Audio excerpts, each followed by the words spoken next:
Este ano, os Correios de Macau celebram 135 anos e dedicam as comemorações ao edifício da Estação Central. Foi lançado um livro e inaugurada uma exposição sobre a história do edifício com dezenas de fotografias inéditas.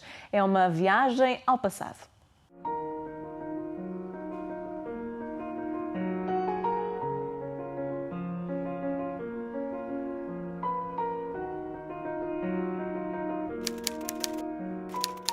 Com 88 anos de existência, este edifício narra grande parte da história dos Correios de Macau. Um serviço com 135 anos que encurtou distâncias e construiu pontes.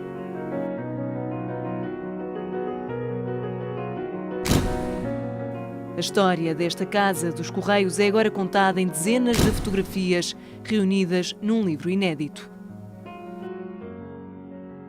Estas fotografias, e muitas delas, convocam uma memória, a memória coletiva de Macau. Acho que também são elas património de Macau, um património imaterial. Mas estas memórias contextualizam, no fundo, a história das comunidades de Macau e da cultura de Macau, que marcam a sua identidade. 7 meses de trabalho e investigação estão agora publicados em livro, mas também apresentados numa exposição na Estação Central dos Correios. Pensamos que seria interessante para enquadrar e para dar a conhecer a um público mais vasto, porque o livro certamente não chegará a toda a população de Macau, que quase diariamente a população e visitantes entram nesta casa, enquadrar com um conjunto significativo ou de fotografias mais significativas que constam no livro e que representam a estação como era a Estação Central a quando da sua abertura ao público, em 1931. Mas a história do edifício dos Correios começa ainda antes da abertura ao público. O processo de construção foi muito demorado e temos que recuar até um projeto do arquiteto português Carlos Rebelo de Andrade, do qual sobra apenas este desenho. O edifício tinha apenas 2 pisos e estava implantado no alinhamento das fachadas do Leal Senado. Este projeto acabou por não ser construído de imediato e também muito porque estávamos num período de enormes investimentos governamentais em infraestruturas que essencialmente canalizaram todo o investimento disponível. Foi sendo adiada a obra durante quase 20 anos.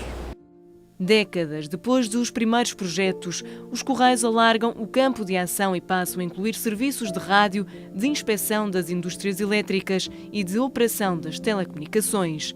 O novo edifício passa a ser casa de equipamentos de ponta. E estas 2 fotografias são da Estação Central Automática, que foi a primeira estação central telefónica, na altura de todo o espaço português.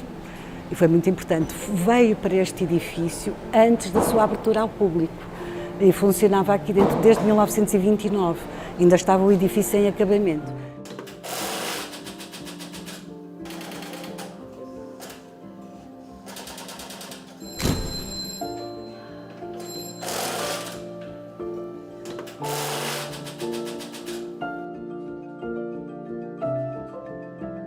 Nesta viagem pela história dos CTT, vimos até ao Museu das Comunicações para uma viagem ao passado.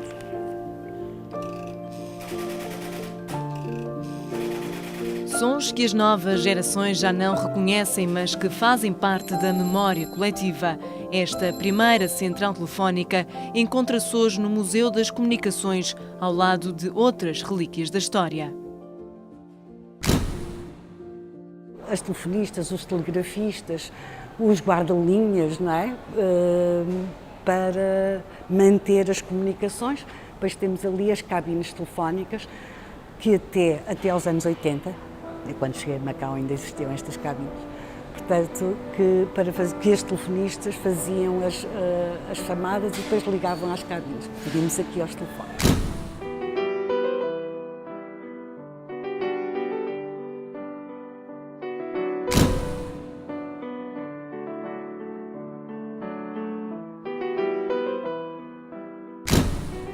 Mudam-se os tempos, mudam-se as vontades e o maior espelho da evolução dos tempos é o interior do edifício.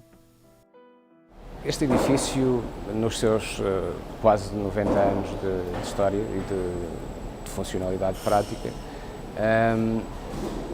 sofreu muitas alterações. Até aos anos 70, as alterações foram pontuais. Alterações funcionais, foi construído um bar no segundo piso, que entretanto já desapareceu. Chegou a haver uma capela na cobertura, muito própria do tempo do Estado Novo. Não é? Mas as grandes alterações surgem nos anos 80. Atualmente, se percorrermos o edifício, provavelmente não conseguimos ler a arquitetura original. As alterações responderam às exigências da época. Possivelmente, se fossem feitas hoje, seriam feitas com outros critérios.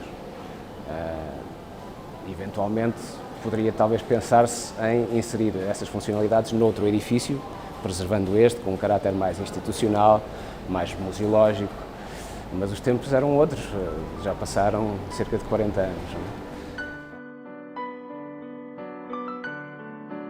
A fachada mantém-se fiel à história. O edifício está incluído na classificação de Património Mundial do Centro Histórico de Macau.